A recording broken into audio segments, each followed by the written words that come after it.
Greetings to all students. So ये अपनी video previous year questions की वीडियो लेक्चर्स के सीरीज़ में ये नेक्स्ट वीडियो है। प्री बोर्ड 2024-25 स्टैंडर्ड का क्वेश्चन पेपर है ये, और चैप्टर 13 का क्वेश्चन इसमें हम डिस्कस करेंगे। चलो देखते हैं क्या है स्टेटमेंट। एक ठोस एक अर्धगोले पर रखे हुए लंबवृत्तीय शंकु के आकार का है। अर्धगोले की त्रिज्या 3.5 सेंटीमीटर है और शंकु की ऊंचाई 4 सेंटीमीटर है।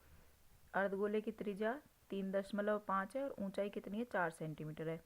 ठोस वस्तु को पानी से भरे एक बेलनाकार टब में इस प्रकार रखा गया है कि पूरा ठोस पानी में डूब जाए। ठीक है, मतलब एक बेलनाकार टब में इसको रख दिया है और इस तरीके से रखा है कि पूरी तरीके से पानी में डूब जाए। ठीक है, यदि बेलन की त्रिज्या 5 सेंटीमीटर है और इसकी ऊंचाई 10.5 सेंटीमीटर है, तो बताइए बेलनाकार टब में बचे पानी का आयतन क्या होगा। ठीक है, तो अब हम इसको शुरू करते हैं। तो देखिए, अर्धगोले की जो त्रिज्या है वो क्वेश्चन में दे रखी है 3.5 सेंटीमीटर, ये यहाँ लिख लिया मैंने। शंकु की ऊंचाई क्वेश्चन में दे रखी है 4 सेंटीमीटर। अब हमें ठोस का आयतन निकालना है। ठोस क्या है ये, अभी हम बेलन की बात नहीं कर रहे हैं, हम सिर्फ ठोस की बात कर रहे हैं जिसमें शंकु और अर्धगोला है। तो यहाँ क्या करेंगे भाई, इसमें है शंकु और जमा में अर्धगोला, दोनों से मिलकर हमारा ठोस जो है वो बना हुआ है। ठीक है, दोनों का आयतन का फॉर्मूला लगाएंगे। तो शंकु के आयतन का फॉर्मूला होता है 1/3 पाई आर स्क्वायर एच, प्लस अर्धगोले के आयतन का फॉर्मूला होता है, देखो फॉर्मूले आपको सारे याद होने चाहिए, बिना फॉर्मूले के क्वेश्चन सॉल्व नहीं होगा।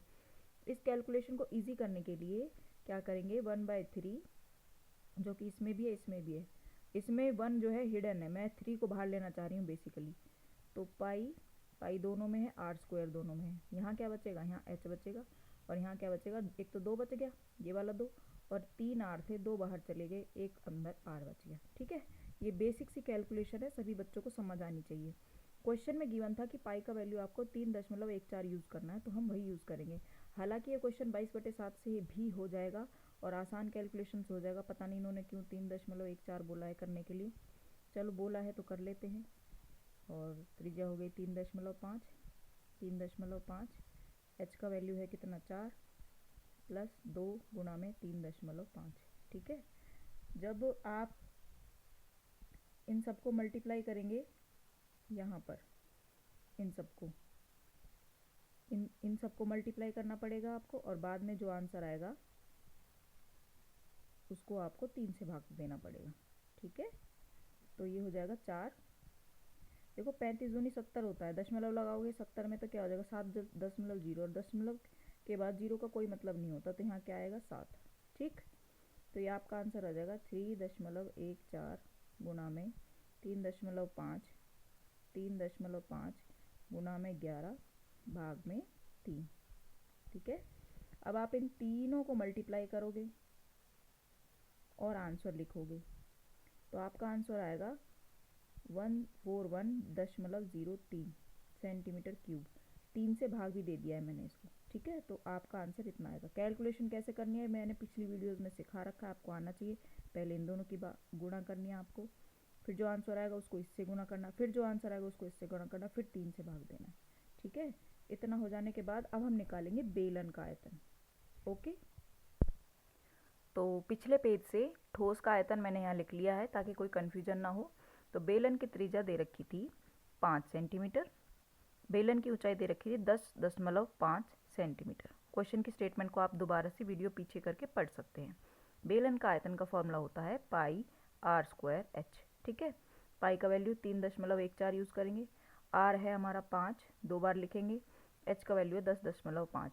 इन सब को मल्टीप्लाई करने पर हमारा आंसर आएगा 824.25, ये हो गया सेंटीमीटर क्यूब। ठीक है, थोड़ा कैलकुलेशन के लिए मैंने स्पेस छोड़ा था, लेकिन अब बच गया तो कोई बात नहीं, आपको ये लाइन इधर ही लिखनी है, कोई कन्फ्यूजन नहीं होना चाहिए कि स्पेस मैंने क्यों छोड़ा था। चलो इसको क्रॉस कर देती हूँ। पानी का आयतन पूछा था, तो पानी का आयतन देखो बच्चे कैसे निकालोगे, जो बेलन था उसके अंदर ठोस रखा हुआ था, तो बेलन के आयतन में से ठोस का आयतन माइनस कर देंगे और आपको आंसर आ जाएगा। यानी 824.25 में से माइनस करेंगे 141.03। ठीक है, और आपको मैंने घटा करनी सिखाई हुई है, जिन भी बच्चों को कन्फ्यूजन है वो अच्छे से सीख लें। कि जब भी घटा करेंगे तो दशमलव के नीचे दशमलव आना जरूरी होता है। ठीक है, अगर आपका दशमलव के साथ दशमलव नहीं आ रहा है मतलब गड़बड़ है।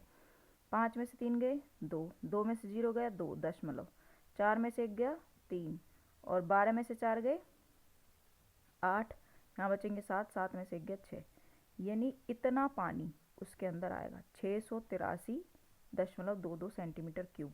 तो ये था आपका क्वेश्चन। अपने दोस्तों के साथ शेयर करो। सब्सक्राइब आपने बहुत कम कर रखा है, प्लीज़ सब्सक्राइब करो। ठीक है, तभी मैं आगे इसमें कुछ कंटेंट डाल पाऊँगी, अदरवाइज़ तो मैं क्या ही करूँगी फिर। ठीक है, अच्छे से पढ़ो। All the best.